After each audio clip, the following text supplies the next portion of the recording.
Ça va être dur de revenir aujourd'hui car le circuit est quand même assez rapide, assez mono-trajectoire, tout le monde va vite. Le départ était primordial, malheureusement. Christophe Pourcel a loupé son envolée, lui qui restait pourtant sur un superbe succès du côté de Faenza en Italie. Allez, pour l'instant, un seul homme vraiment réussi à suivre le tempo imprimé par Antonio Cairoli, c'est Nicolas Aubin. Allez, Nico Aubin qui revient. Regardez, il est presque... Ah, il est à peine une seconde et demie d'Antonio Cairoli. Prend des risques, Nico Aubin, il avance ses sauts. Il attaque très fort, il a vraiment décramponné pour l'instant Pascal Leray, qui de son côté lui aussi fait un super début de course car Tommy Sirle et Rui Goncalves, surtout Goncalves, sont un petit peu plus loin, donc c'est bien. Pour l'instant, deux Français dans les trois premiers à la poursuite d'Antonio Cairoli. Nico Aubin vraiment qui monte en pression depuis le début de championnat. Il est en train d'acquérir une sacrée maturité en mondial. C'est important, regardez, il a vraiment déposé Pascal Leray. Ouais, Pascalito, attention quand même à lui, on sait qu'il met toujours quelques tours vraiment à rentrer dans le rythme. Il a pris un bon départ, le voilà. Pour l'instant, lui, son avenir n'est pas assuré, il n'a rien re-signé, mais on espère qu'il restera chez Honda Martin, c'est son souhait, car il dispose d'une excellente moto, il est bien dans cette équipe familiale. Tommy Sirle, un quatrième, puisque a priori Rui Goncalves a sans doute commis une petite erreur.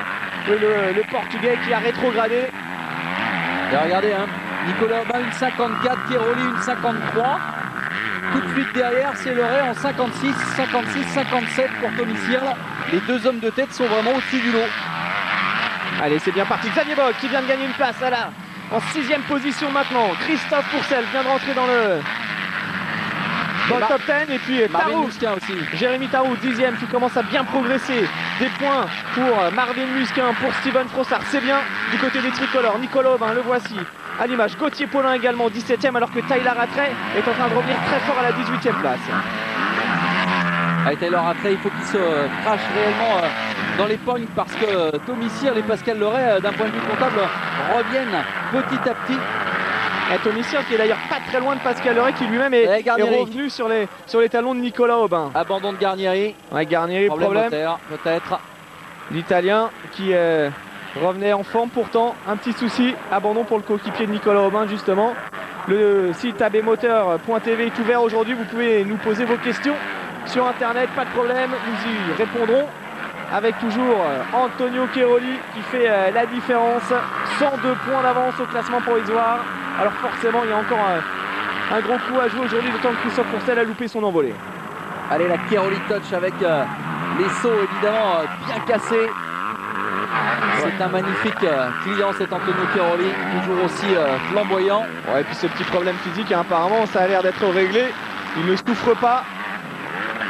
On a aperçu la Kawasaki numéro 4, la Kawa Molson de Stephen Sword, alors que derrière lui, Christophe Pourcel est en train de faire le forcing pour se rapprocher des hommes de tête.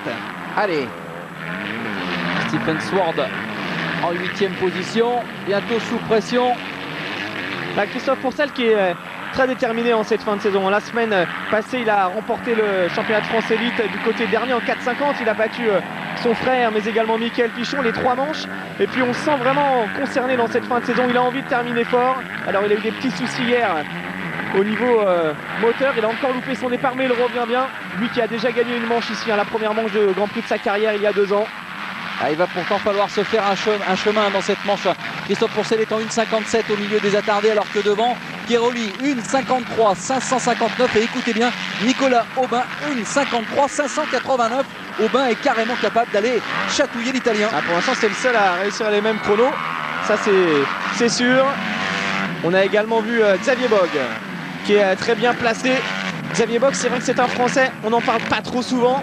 Il occupe pourtant une place très intéressante au classement provisoire puisqu'il est 14e. Il réussit régulièrement d'excellentes performances, souvent pas loin du top 10. Il a pris un bon départ et il pourrait réussir, pourquoi pas, sa meilleure manche. Il est 6e en ce moment, le pilote Yamaha. On le voit ici avec derrière lui le retour de Sword. Et puis belle course également de Jérémy Tarou qui commence à prendre en main sa nouvelle KTM du team Silver Action. Et Jérémy lui aussi a très bien roulé la semaine dernière au championnat de France Élite. Ça nous fait plaisir, un garçon qui a du talent, qui a pas souvent eu beaucoup de chance, énormément de blessures. Il est en train de bien revenir. Voici Xavier Bock sur la Yamaha. Allez, les Français à la quête d'un succès. Chris Pourcel est en train de revenir sur Stephen Sword. Regardez, petit à petit, à 26 minutes et 2 tours de la fin de manche. Le Français essaye de faire un boulot énorme sur la piste pour revenir chercher des gros points et éviter évidemment une grosse hémorragie. Ça serait dommage d'hypothéquer des chances de podium dès la première manche.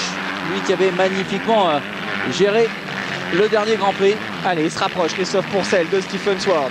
Faut aller chercher la Kawa Molson. Devant, c'est Xavier Bock, toujours avec la Yamaha PSM. Il est en 1,54, Chris, c'est bien. Ça va lui permettre de revenir sur les hommes de tête. Regardez, il est là. D'ici 2 virages, il va dicter sa loi.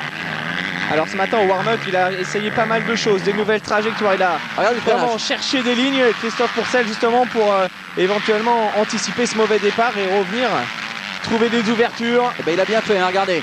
Il est en train de revenir sur Sword là. D'ici 2 gros freinages, il devrait avoir Sword dans sa roue avant. Allez, Stephen Sword. Regardez le freinage, vous allez voir. Regardez ça comme il retarde les sauts, les freinages, c'est assez énorme. Ouais, et puis toujours des traces différentes avec l'extérieur là-bas, c'est toujours très intéressant le travail des lignes de Pourcel qui recoupe les virages encore une fois ici, qui va chercher l'extérieur, qui va relancer au maximum pour tenter de trouver de la vitesse. Ouais. Petit coup d'œil derrière. C'est la même trajectoire que Rui Goncalves tout à l'heure, qui avait permis à Goncalves justement de doubler. Et derrière, les 2 hommes qui emmènent avec eux Jérémy Taroux, toujours à la 9e place derrière le pilote KTM. Et Sword en train de revenir à son meilleur niveau petit à petit. L'an passé, il s'était gravement blessé au Grand Prix d'Allemagne à Tuchenthal où il s'était littéralement envolé sur une table. Il était retombé très très loin, se fracturant la jambe vraiment violemment avec en plusieurs morceaux. Il a mis presque 1 an pour revenir. Et la forme revient petit à petit. Jean-Christophe, on a zappé un truc, mais Rui Goncalves n'est plus dans la course.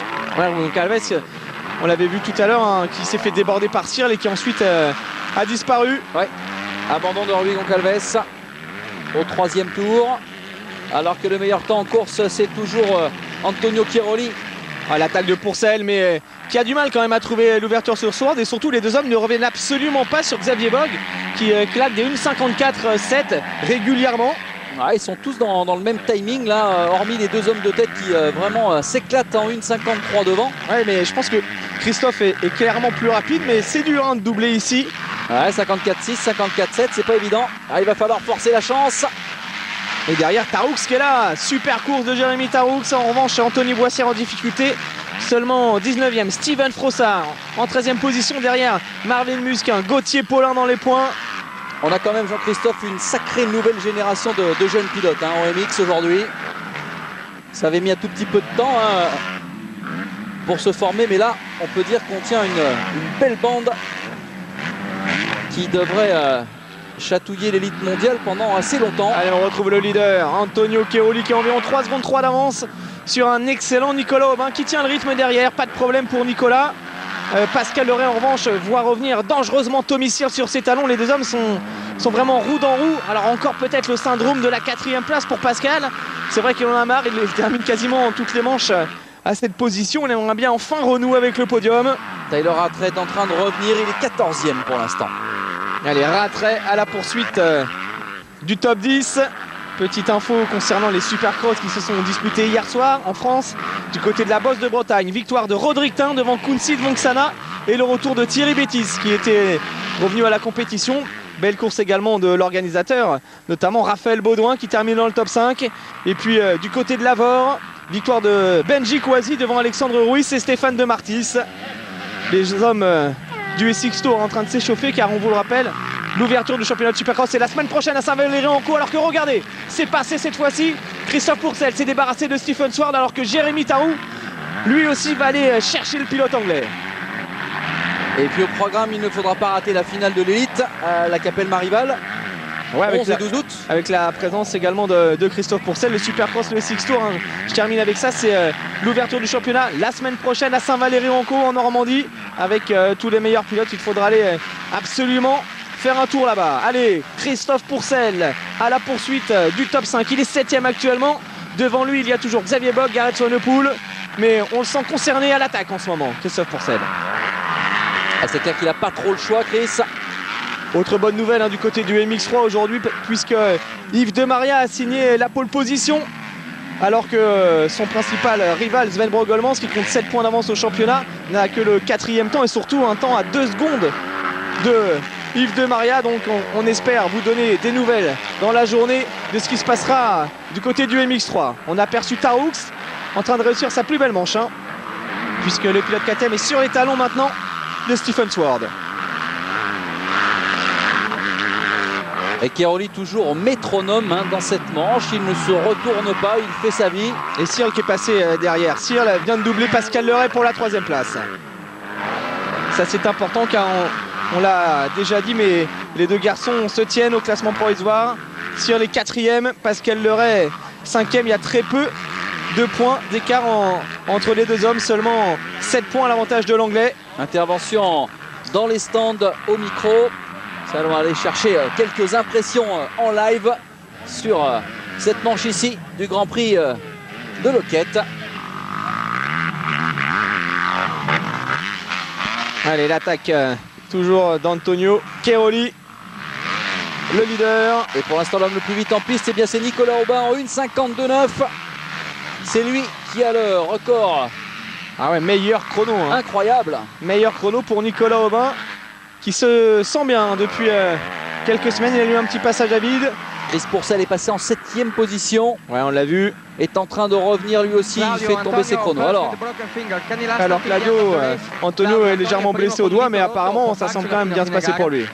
Speriamo se non dobra molto la frizione. Ouais, c'est vrai qu'il y a quand même beaucoup d'expérience. Perché più che altro dà problema quando deve frizionare l'uscita dei canali.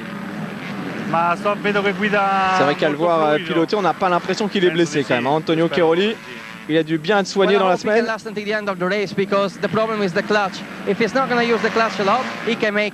Voilà, l'explication aussi, Antonio arrive à ne pas trop se servir de son embrayage, ne pas solliciter sa main, ça va. C'est ce qu'il semble faire actuellement. Ouais, pour l'instant, il enroule, on le voit. Antonio Cairoli n'en rajoute pas trop, mais ça suffit, hein, ça fait 7 tours qu'il est en tête.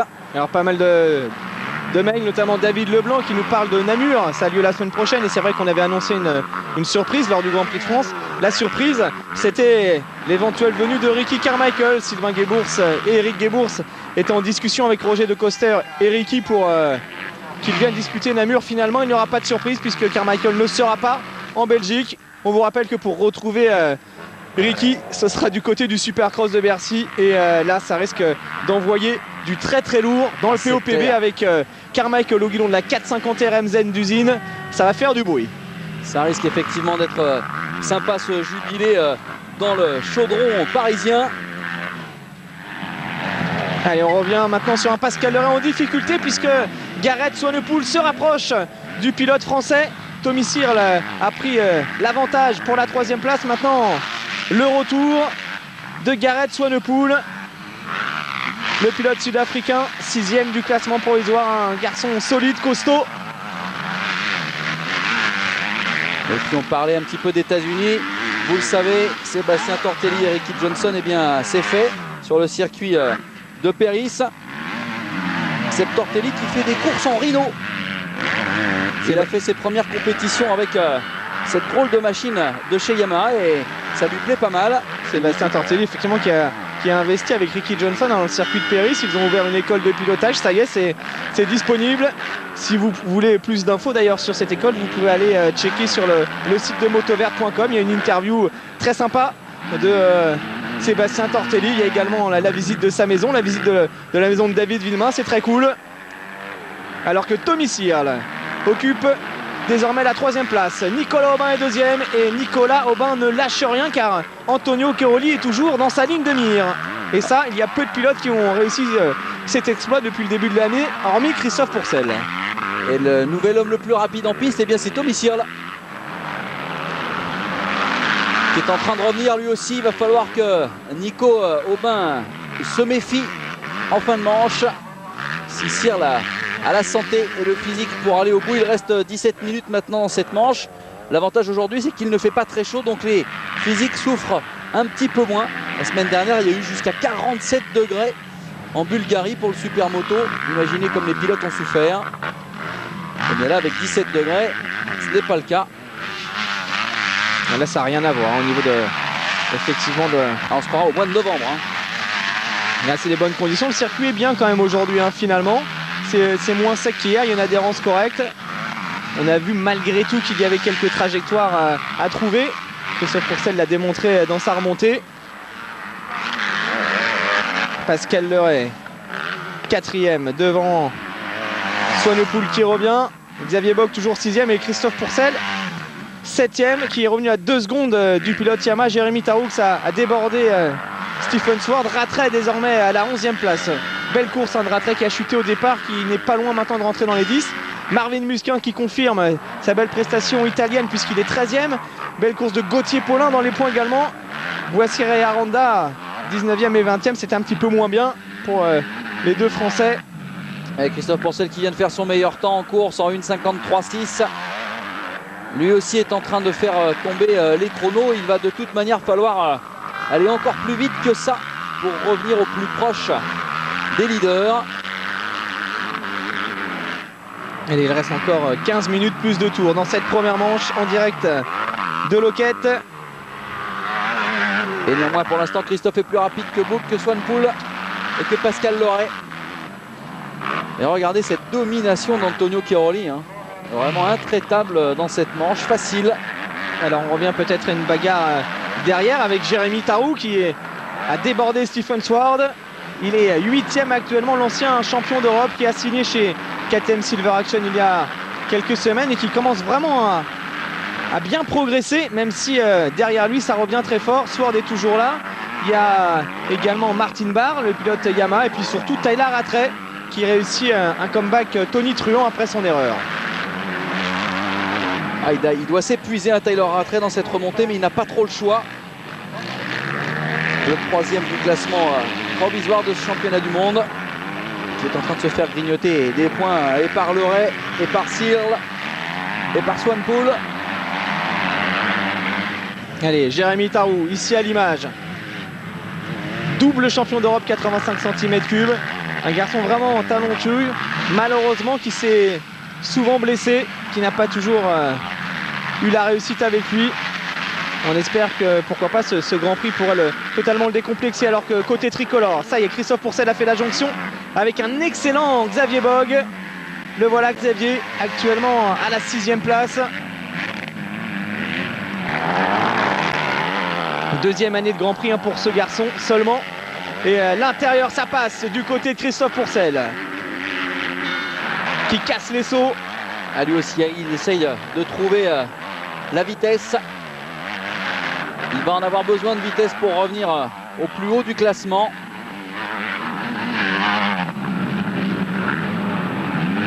Et Xavier Bogue désormais 7e. Allez, il doit s'accrocher Xavier, car derrière il y a quand même pas mal de furieux. Même si sa marge de manœuvre est assez intéressante.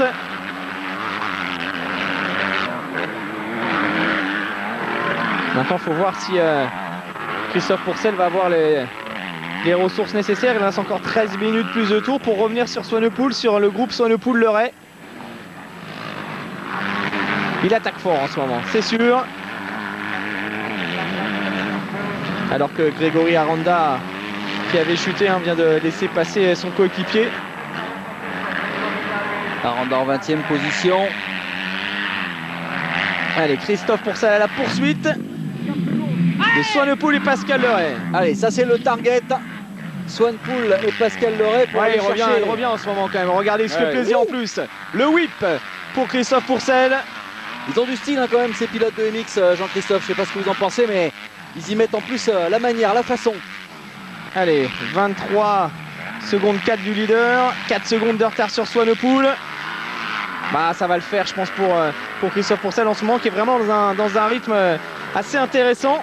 Gauthier Paulin, 14e, il vient de doubler Marvin Musquin, les deux hommes qui se battent d'habitude en championnat d'Europe.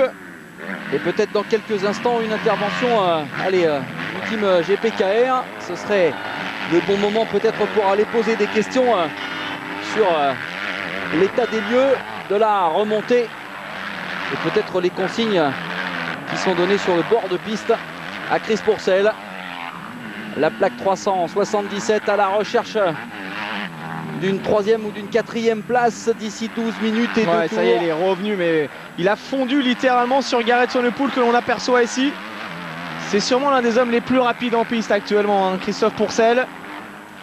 But Christophe is 23 seconds from the leader Antonio Cairoli. Can he catch him by the Alors, est-ce que vous pensez qu'il peut revenir? I'm not sure he can catch him. Non, aller chercher Cairoli, ça va être dur. Maintenant, l'objectif, ce serait d'aller chercher un top 3, ce serait bien après son mauvais départ. L'objectif, c'est d'avoir la meilleure place possible à la fin du Grand Prix. Patrick Géladé, donc le co-manager avec Roger Porcel du team GPKR qui suit l'évolution de Christophe qui ne lâche rien dans cette manche. Ouais, en tout cas, c'est exactement la bonne stratégie à adopter, c'est clair. Et pour l'instant, eh bien, Chris Hill est en 1,53 là où les autres sont en 1,55, 1,55.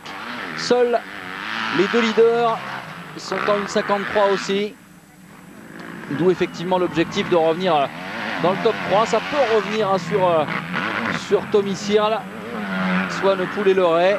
Taylor Rattray vient de passer en 10e position. Gauthier Paulin en 14e position. Belle course hein, de Rattray quand même. Il était vraiment dernier au premier passage.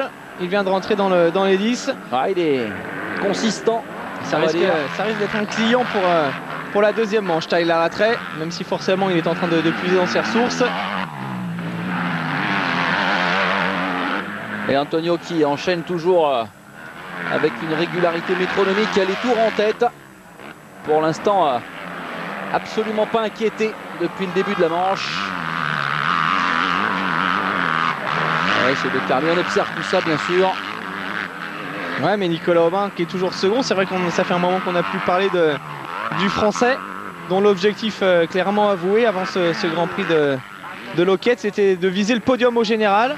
C'est vrai qu'il était déjà monté sur un podium de manche au Portugal. On espère maintenant le podium au général. Ce serait une belle récompense pour Nicolas qui n'a que 3 secondes 7 de retard. Hein. C'est pas énorme sur Antonio Cairoli. Ah, il faudrait pas que Cairoli aille à la faute. Il est là, Nicolas Aubin, il fait une course d'enfer. C'est vrai. Et lui qui sait déjà de quoi son avenir sera fait, ça c'est bien pour le mental, il est libéré. 2 saisons supplémentaires chez Yamaha, il a la confiance totale de Rinaldi, du team Ricci Racing également, donc il monte en puissance. Clairement, Nicolas Aubin, lui qui devrait logiquement décrocher son premier titre de champion de France élite du côté de la Capelle Marival. Il a vraiment passé un palier cette année, ça faisait un moment que l'on savait que le pilote normand était très doué. Il a un potentiel exceptionnel depuis toujours, depuis ces années en 85 cm3. Ça a mis un petit peu plus de temps à sortir qu'un garçon comme Pourcel, mais ça y est, il est dans une lancée intéressante et attention à lui l'an prochain car il sera clairement l'un des tout meilleurs pilotes de ce mondial MX2. Un garçon qui visera le podium final sans aucun problème. Allez, il est à 2 secondes de Gareth Swanepoel, Chris Pourcel. Rattray qui vient de passer à la 9e place en double en Sword. Ah, Sword qui faiblit hein, vraiment sur cette fin de manche. Ouais, il lui manque sûrement encore un peu de roulage, hein, du rythme, c'est normal lorsque l'on est resté longtemps inactif, mais ça va quand même de mieux en mieux pour Stephen Sword, le pilote anglais de retour cette saison en MX2. 8 minutes 25 de la fin du temps réglementaire. Ensuite, il restera 2 tours à Nico Aubin pour aller chercher cette 2e place. L'attaque maximum sur la 250 YZF. Le team Ricci Racing qui a retravaillé hein, sur la moto du français pour lui permettre à nouveau de prendre de bons départs comme c'était le cas en début de saison. Et ça a fonctionné aujourd'hui du côté de Loket. C'est une piste intéressante hein, quand même. Il y a vraiment moyen de faire la différence. Ce qui est étonnant, c'est que regardez la régularité hein, des deux. Cairoli, Aubin qui reprend un tout petit poil, mais Cairoli qui maîtrise quand même parfaitement sa manche. Alors si vous êtes fan de Cross US, vous savez sans doute qu'aujourd'hui il y a une épreuve du côté de Washougal. Hier lors des essais en catégorie light, Vilo Poto était le plus rapide devant Josh Grant, Bentonley 3e, Josh Hill, Dungay et Brock Kepler. Il faut savoir que l'attaque de Pourcel, oh c'est passé, c'est magnifique, bien joué. Christophe Pourcel qui vient de déborder Gareth Swanepoel et qui va aller chercher maintenant Pascal Leray, peut-être pour la 4e place dans cette manche. Ouais, Pascal Leray sous pression maintenant, il a beaucoup de vitesse. Hein. Christophe Pourcel dans cette fin de manche, il maîtrise parfaitement son sujet. Alors donc du côté des US, En 4,50, Tim Ferry, lui, a réussi le meilleur chrono devant Langston, Mike Alessi, Tedesco, Byrne, Andrew Short et puis David Villemin, 8e comme d'habitude. James Stewart n'a pas participé à ces essais. Donc voilà pour les chronos du côté de Washougal, le Cross-Ouest. Et on revient sur cette bagarre. Allez, franco-française, Leray Pascal face à Christophe Pourcel. Et d'ici 2 virages, peut-être un, Pascal Leray devrait se faire déborder par son compatriote. Ouais, 6 minutes de la fin, 6 minutes plus de tours. Il est clairement dans une meilleure dynamique. Après, il faut que Pascal s'accroche bien pour éviter à Garrett Evenepoel de prendre le meilleur. Ce qui est sûr, c'est qu'avec Christophe Pourcel, Pascal Leray et Nicolas Aubin, on a une nouvelle fois 3 Français dans le top 5 et puis d'autres dans le top 10 puisque Xavier Bogue est toujours 7e, Jérémy Taou 8e. Grosse perf des tricolores dans cette première manche avec Pourcel. Petit coup d'œil derrière qui continue d'attaquer fort derrière Pascal Leray. Ah, il est clairement plus vite. Tyler Rattray. Il va falloir trouver l'espace pour doubler Pascalito. Tyler Rattray, Pierre-Yves qui vient de prendre la 8e place à Jérémy Taroux. Quelle course de Tyler Rattray, on va peut-être le voir bientôt à l'écran. Tyler Rattray dans sa remontée, mais vraiment un coup de chapeau parce qu'il partait l'intérieur, plus loin. Traces différentes dans la descente. Freinage, vous allez voir, attention le freinage, on va recouper la trajectoire. On a aperçu brièvement Paolo Martin. Et la même trajectoire que tout à l'heure, elle est magnifique. C'est là qu'il avait déjà doublé Garrett Swanepoel. Une nouvelle fois, il fait la différence grâce à ces lignes. Ouais, c'est bien préparé, belle attaque. Allez, Pourcel désormais 4e de cette première manche. Pascal Leray 5e. À 5 minutes de la fin, c'est encore possible. On va peut-être aller prendre des informations du côté du team de Pascal Leray dans les stands. Pascal qui vient de se faire dicter la loi du plus fort. Ouais, mais il faut s'accrocher, surtout conserver cette 5e place. Il faut se servir de Chris Pourcel comme locomotive. Il y a que ça. Garrett Evenepoel n'est pas très loin derrière en embuscade. Ah là c'est simple, on a quasiment hormis Rattray qui est un peu plus loin, on a tous les meilleurs devant. Pensi che Pascal Leray possa ripassare Christophe per riconquistare una posizione? Alors avec le team officiel. Pascal potrebbe andare un po' di più verso il finale della gara, però purtroppo Paolo Martin, le team manager de Pascal Leray, on va écouter son intervention. Penso sia difficile per lui attaccare Christophe oggi. Yeah, I think it's going to be difficult for Ça va être un peu difficile de revenir sur Christophe qui est beaucoup plus vite que lui sur cette fin de manche. Il n'est pas à 100%, il préfère jouer le général et la course, c'est peut-être assez sage. Allez, Pascal Leray, quoi qu'il en soit, à hauteur d'une saison, lui aussi exceptionnel pour l'instant, à la lutte pour terminer dans le top 5 de ce championnat du monde MX2. Il n'y a pas grand chose à dire. Avec un peu plus de réussite, on l'aurait vu plus souvent sur le podium. Mais avec une 5e place, tout est jouable encore aujourd'hui. Pour viser le top 3 en fin de journée. On revient sur la tête de la course, Antonio Cairoli. 3 minutes 52 de l'arrivée, plus de tours. Il a toujours une marge intéressante, même si, attention quand même, il m'a semblé voir un casque et une Yamaha derrière. Est-ce que c'est celle de Nicolas Aubin? Peut-être petit problème physique donc pour Cairoli, on va voir ça. Là c'est une chute d'un pilote attardé. Il faut observer parce que derrière on va bien entendu voir. Oh, Cairoli, il a l'air quand même bien dans le coup. Ouais, non, c'était un pilote attardé sur une Yamaha. Ouais, c'est pas si sûr que ça. Non, il est revenu légèrement, Nicolas. Oui. Regardez, il est là, Nico. Il est là, je l'avais bien vu. Alors attention, parce que si effectivement Cairoli faiblissait d'un point de vue physique, eh bien Aubin pourrait aller apporter. Non, mais il revient, Nicolas Aubin. 3 minutes plus de tours. Ça vous chauffe ça, Jean-Christophe. Pour aller chercher sa première victoire de manche, c'est jouable. Je sens que ça vous chauffe. Ce serait beau. Oui. Ce serait beau. Surtout d'aller rechercher à la régulière Antonio Cairoli. Il est clairement plus rapide. Lors des derniers tours, il a repris 1 seconde 5 en 2 tours. C'est il est là, regardez. C'est énorme. Allez, une fin de course peut-être, un rebondissement, même si Cairoli est bien pas noté, il va tout donner jusqu'à la fin. Il vient de jeter un coup d'œil. Eh bien écoutez, si Nicolas Aubin allait lui aussi chercher un succès dans cette première manche. Là ce serait vraiment une grosse perf. C'est clair. Terminer deuxième, c'est déjà bien. Allez, taxer Cairoli à la régulière. C'est encore mieux, c'est limite un diplôme. Ça risque quand même d'être compliqué. 2 minutes plus de tours, ça fait pas beaucoup. Oui, mais bon. Cairoli en a quand même, à mon avis, sous le coude il va sûrement sauver cette manche. Il va sûrement réussir à retrouver un dernier coup de souffle. Une 52-8, une 52-9 pour Nico Aubin. Alors Tommy Searle lui est toujours troisième. Solide hein, Tommy Searle dans cette manche. Ouais, belle course. Allez, come on, attaque, à regarder derrière, ça revient avec Christophe Pourcel. C'était l'indication hein, sur le panneau. Il y a moins de 3 secondes d'écart avec Christophe Pourcel maintenant. Et on sait que Tommy Searle parfois en fin de manche il baisse un petit peu. Manque de bras. Et c'est clair que quand on a un Pourcel au fait, il faut être super prudent parce que ça revient vite. Ça revient comme un boulet de canon. D'autant que Christophe Pourcel, c'est l'homme le plus rapide dans cette manche. Absolument. Il a signé un 1,52,052 dans le 16e tour. Oui. Il vient de battre le record du tour. Alors que nous sommes en fin de course, ça démontre qu'il est de nouveau vraiment bien préparé et surtout ultra motivé. Regardez Stéphane Evers le hein. sait. Ça revient fort derrière avec Chris Pourcel qui va chercher la 3e place. Il a envie de terminer fort dans cette saison de MX2. Ça passe par des podiums, ça passe par des victoires, par des remontées comme celle qu'il vient de nous offrir aujourd'hui. Dans le 16e tour, Nicolas Aubin était en 1,52,9. Les deux Français sont les deux plus rapides en piste en ce moment. Ah ouais, clairement. 50 secondes, encore plus de tours. Alors ça risque de nous faire 3 tours à boucler encore. Nicolas Aubin qui est pas très loin d'Antonio Cairoli. Regardez les deux pilotes Yamaha. Il n'y a pas grand chose, toujours l'avantage pour l'Italien. Allez, on est à 36 secondes de la fin du temps réglementaire. Est-ce qu'il va y avoir 3 tours ou 2 tours? C'est très important. Ouais, ça va faire 3 tours je pense. Hein. Ah, si ça fait 3 tours, c'est bien pour les Français. Parce que l'arrivée elle est là normalement. Donc ça fait 3 tours. Eh bien en 3 tours, il peut se passer des choses, Jean-Christophe.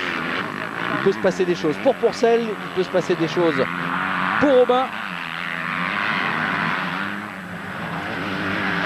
10 secondes, 9 secondes. Ah, ça va se jouer à peu de choses, hein. Mais effectivement, 4 secondes. Ah. Allez, Pourcel est là. Christophe Pourcel est là sur les talons de Tommy Searle. Il va aller chercher la 3e place. Oh, belle manche, superbe manche de Pourcel. Bonne nouvelle également du côté de la Bulgarie avec le championnat d'Europe 85 cm3. Un petit mail de Rodolfo pour nous annoncer que Jason Clermont, le Français champion de France cadet, vient de terminer 2e de la première manche. Super course du pilote Honda NGS. Allez, attention, Tommy Searle légèrement gêné peut-être par un pilote en difficulté. Et regardez les écarts de plus en plus infimes. Et regardez qui vient de claquer un 1,51,8 dans le dernier tour, c'est Antonio Cairoli, histoire de mettre tout le monde d'accord. Voilà, la réplique de l'Italien. Ah, décidément, Cairoli, c'est le pilote le plus flamboyant du plateau. Dans les moments difficiles, il est là, mais à mon avis, il y a un Tommy Searle qui devrait être sous pressure. Ouais. Dans 2 virages. D'autant que les fins de course, Tommy Searle, Christophe Pourcel, ce n'est pas une nouveauté. On se souvient notamment au Japon que Christophe était allé chercher sa victoire du Grand Prix en revenant sur Tommy Searle dans le tout dernier tour de la 2e manche. Ah, il est plus rapide, 2 secondes plus rapide au tour que Tommy Searle pour l'instant, hein, Chris. Et puis l'an dernier, ici même, les deux garçons s'étaient déjà expliqués. Mais bon, il tient le coup quand même, hein, Tommy Searle. Il tient le coup. Il reste 2 tours et demi. Pascal Leray derrière lui contient bien Gareth Swanepoel pour aller chercher le top 5. Oh, la maxi attaque de Chris Pourcel. Allez, on est à 2 tours maintenant de la fin de cette manche. Une manche où tout le monde est sous pression. Et aller chercher pour le coup une 3e place pour Christophe, ce serait plutôt pas mal. Ça resterait en tout cas de la place pour une victoire éventuelle dans le Grand Prix. Dans le Grand Prix. Oui. Car dans la 2e manche, peut-être que Cairoli... Allez, c'est l'attaque de Chris Pourcel, peut-être en bas de la descente avec un freinage énorme. Avec sa fameuse trajectoire. Regardez, il va là. Il va peut-être le refaire. Ah, il la prépare en tout cas, son attaque. Ouais, il n'était pas assez près. Il n'était pas assez près cette fois-ci. C'est pas mal. Attention à la sortie avec plus d'inertie. Regardez à l'intérieur ici peut-être. Oh, le gros freinage. Oh là là. Il est plus rapide. Mais vraiment une fin de course intéressante. Du côté des jeunes Français, Gauthier Paulin toujours dans les points, il est 15e alors que Marvin Musquin rétrogradé à la 19e place. Énorme pression sur les épaules de Tommy Searle de la part du Français. Allez, il reste un tour et demi maintenant pour conclure. Il faut aller chercher ce podium de manche. Ah, c'est possible. C'est jouable, mais l'Anglais fait de la résistance. 4e du classement provisoire. Tommy Searle, vainqueur d'une manche cette saison déjà. Ah, c'était en Suède. Le roast beef, on a sous le coude. Allez Chris, on sent que notre homme s'essouffle. Il vient de faire un travail énorme lui aussi pour revenir du diable Vauvert jusqu'à la 2e place, mais Tommy Searle en remet. Ça risque quand même d'être dur, il vient de commettre une petite faute à la réaccélération là, Christophe Pourcel. du beau boulot hein, du côté de Tommy Searle. Une question de Gilou qui aimerait savoir si le Motocross des Nations sera retransmis en direct sur AB Moteur. Oui, évidemment. Évidemment, même avec le décalage horaire. Première course aux alentours de 20h et on vous permettra de suivre les 3 manches en direct du côté de Butts Creek. Pas de problème. Ouais, ça va être d'ailleurs un très beau rendez-vous avec une équipe des États-Unis exceptionnelle, une équipe de France géniale, on l'espère. Ouais, et puis d'autres belles équipes avec l'Australie, le retour de Chad Reed qui n'a plus participé aux Nations depuis 2001 notamment. En Australie, il y aura Chad Reed en chef de file, peut-être avec Andrew McFarlane à ses côtés. Brett Metcalf, ça fait également un team intéressant. On parlait de l'Afrique du Sud tout à l'heure. Pour la France, si rien n'est encore confirmé, on s'oriente probablement vers une triplette, les 2 frères Pourcel et David Villemain. Ou alors peut-être Pascal Leray également en lice pour briguer une place. Les Belges Ramon De Dijker et Kevin Strijbos. Là aussi c'est une équipe en route pour le podium. On n'oubliera pas non plus la Nouvelle-Zélande avec Josh Coppins et Ben Townley. Ouais. Un des nations de Butts Creek qui on l'espère seront dans la lignée de ce que nous avons vécu à Ernée puis à Materley-Basine l'an passé. Cairoli qui a remis un coup sur la fin pour... il a fait juste ce qu'il fallait dans l'avant-dernier tour. 1,51,8. Il s'est désengagé de la bagarre avec Nicolas Aubin qui était possible. Ouais, qui était revenu. Mais Nico, quelle belle course quand même. Jusque dans le dernier tour, il claque son meilleur temps en course en 1,52. C'est dire si lui aussi est en forme. Et il pourrait aller chercher un magnifique podium au général tout à l'heure, on l'espère. En revanche, j'ai peur que ce soit compliqué maintenant pour Christophe d'aller rechercher Tommy Searle. Car l'Anglais a vraiment bien réagi. Il a eu 1 ou 2 opportunités, Christophe Pourcel. Alors Cairoli le sait, maintenant la victoire dans cette manche, elle est pour lui. Et regardez, vous le disiez tout à l'heure, Pascal Leray, il met du temps à se chauffer. Il vient de faire son 19e tour et c'est son meilleur temps en course. C'est un peu dommage qu'il mette un peu de temps à se mettre en route comme ça, Pascalito, parce que c'est vrai que devant, eh bien, on ne l'attend pas. Alors que les premières gouttes arrivent. Alors c'est fait pour Cairoli. Doublé Yam avec la grosse perf de Nicolas Aubin, 2e. Magnifique.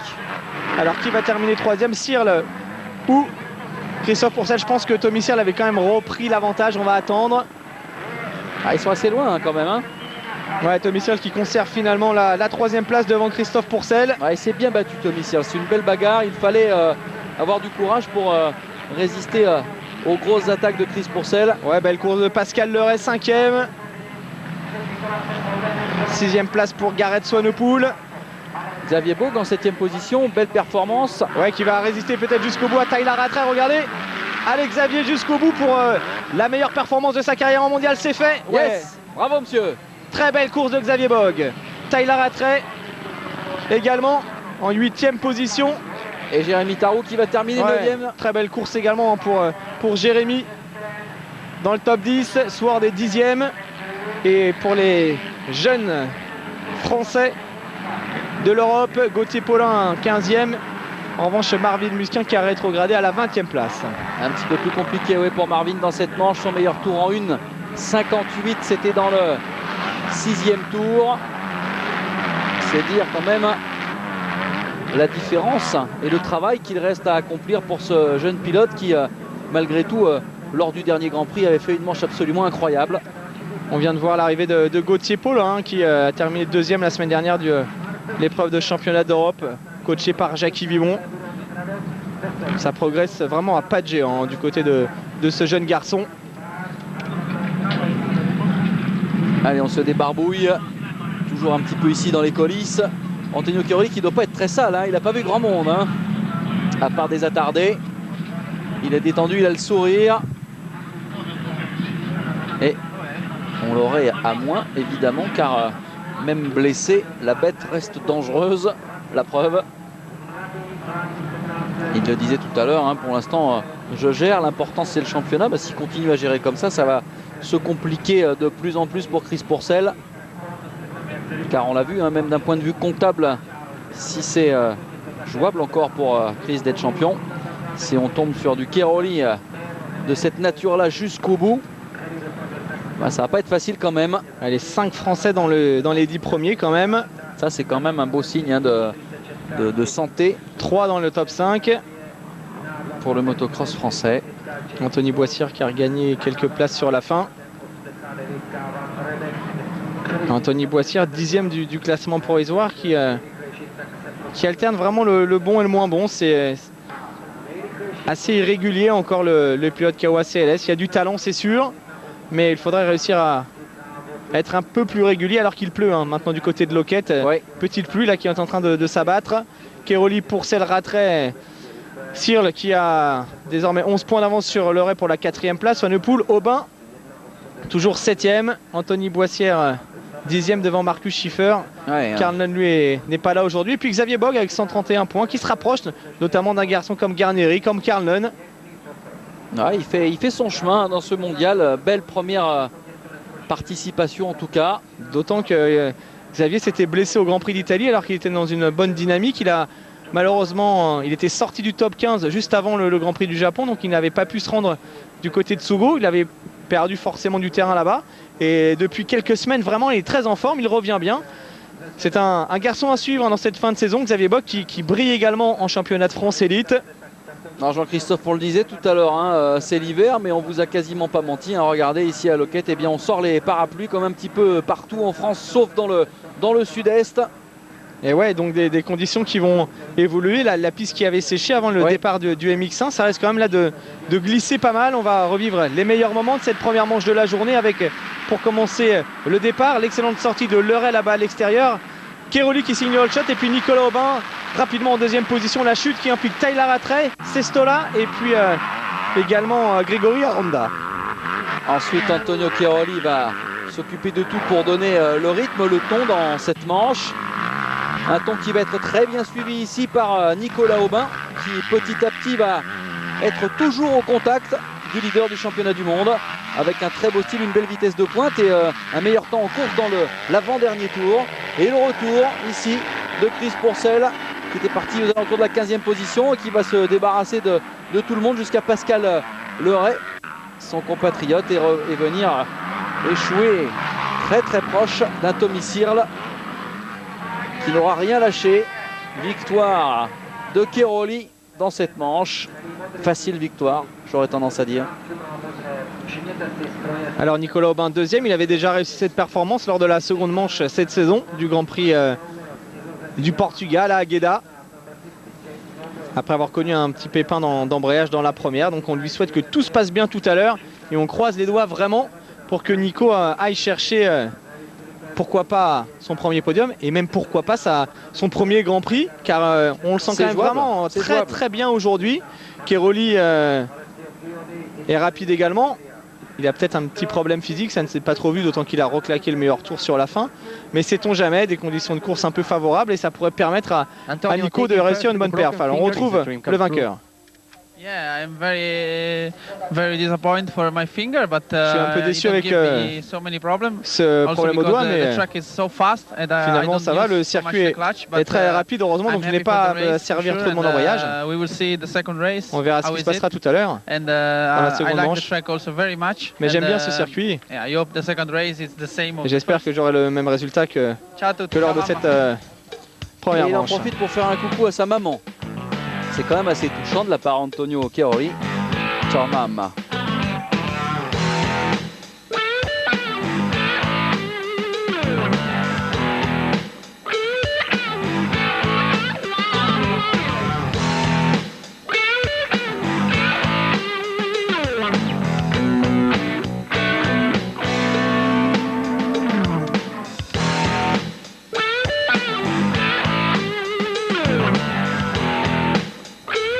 Allez, on va retrouver sur ce podium le deuxième homme du jour, Nicolas Aubin. Deuxième, c'est un bon résultat. C'est pas un mauvais résultat, mais tu ne pouvais pas le prendre. Pourquoi? J'ai essayé, j'y ai cru à 10 minutes de l'arrivée.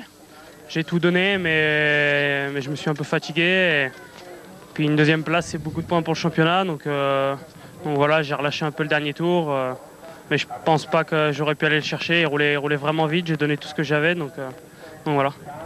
Yeah, Keroli was very fast. I gave my best. Tout ce qu'il avait, c'est quand même le deuxième temps en course plus rapide sur l'ensemble du pack. Donc c'est quand même une très belle performance sportive pour Nico Aubin, qui effectivement en plus de ça, ajoute de la maturité en se disant bah, ça fait des points pour le championnat, c'est bien.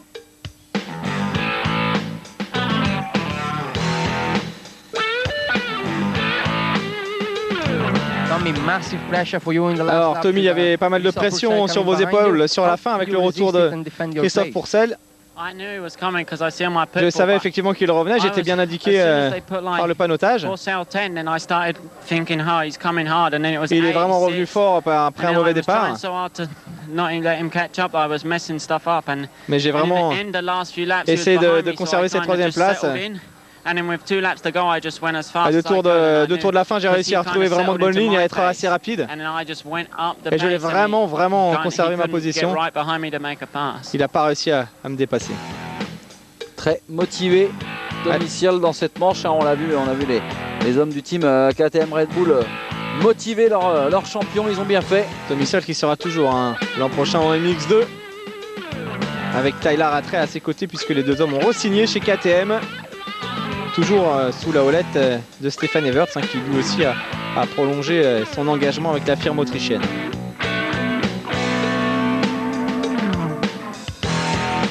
Il y a bien pas mal de suspense dans cette première manche, Jean-Christophe. Ouais, des belles bagarres et puis des Français aux avant-postes. On a parlé de Pourcel pas mal, de Nicolas Aubin, de Xavier Bogue et puis faut pas oublier Pascal Euret et puis Jérémy Tarou qui termine dans le top 10. Belle performance, il faudra confirmer tout à l'heure.